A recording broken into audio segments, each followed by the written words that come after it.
You've seen the movies.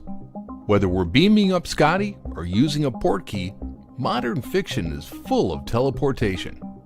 But that's all it is, fiction, right? Well, maybe not.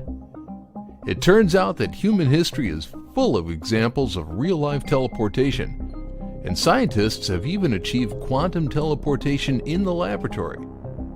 But is human teleportation even possible? And if so, how often does it happen? Prepare to be surprised. In this video, we'll take a look at 5 strange and mysterious real-life cases of teleportation. Every story you're about to hear has been well documented and has baffled scientists and mystery lovers alike. Brace yourself, because the teleportation cases in this video will stick in your head and drive you crazy. Are you ready? Good. Let's go. Gil Perez, Mexico City, October 25th, 1593. We know about this one from the country's official records, and while you might not trust 400-year-old paperwork, I think you'll find the case compelling. On that seemingly innocent October morning, a group of soldiers were standing guard outside the palace. But there was something strange about one of the guards. He was wearing a foreign uniform and wielding a different type of musket to the rest of the soldiers. He looked confused, so authorities took him in to ask him a few questions. Questions like, "Who are you and what are you doing here?" The man replied to say, "My name is Gil Perez. I was ordered this morning to mount guard at the doors of the governor's palace in Manila. I know very well this is not the governor's palace, and evidently I am not in Manila. Why or how that may be, I do not know. But here I am, and this is a palace of some kind, so I am doing my duty as nearly as possible." Manila and Mexico City are nearly 9,000 miles apart, on opposite sides of the Pacific Ocean. Perez and the authorities couldn't understand what he was doing there.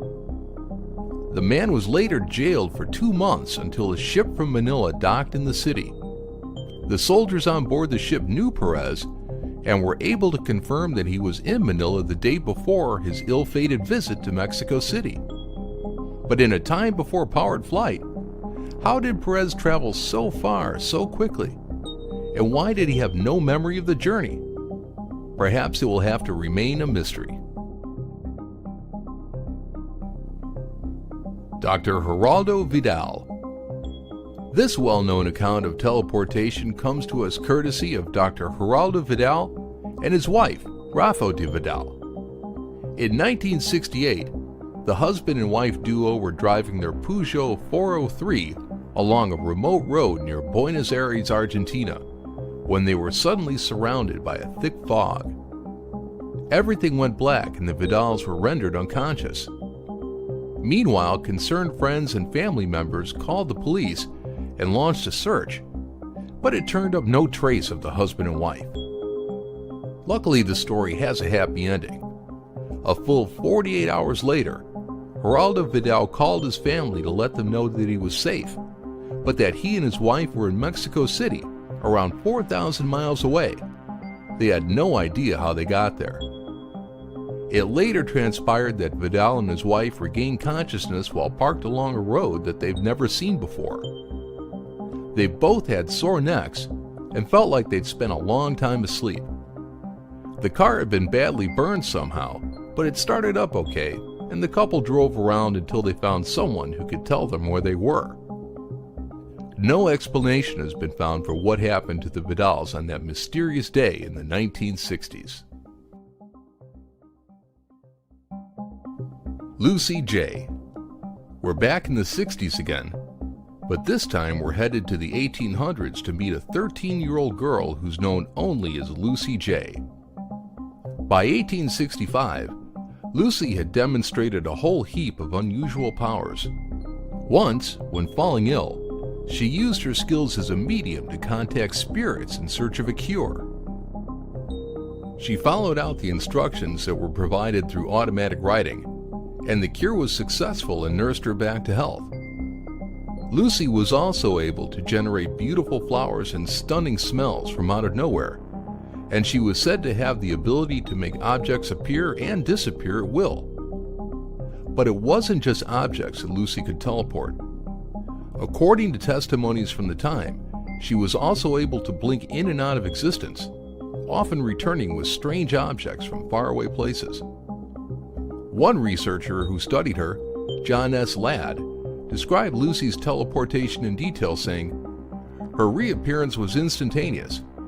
In the twinkling of an eye, she stood before you, fresh and blooming, and without any indications of exhaustion, although her absence may have been from the morning into the evening." No scientific explanation for Lucy's mysterious abilities has ever been provided. David Lang. The strange case of David Lang could easily be filed as a mysterious disappearance, if not for a few subtle factors that make this case unique. Back in 1880, the farmer was out in the fields when he suddenly disappeared into thin air in plain view of 5 witnesses. His wife Emma, his 2 children George and Sarah, and 2 of their household servants were all looking in Lang's direction when he vanished mid-step. Perhaps understandably, Lang's wife screamed at his sudden disappearance, and the 5 witnesses rushed over to look for him.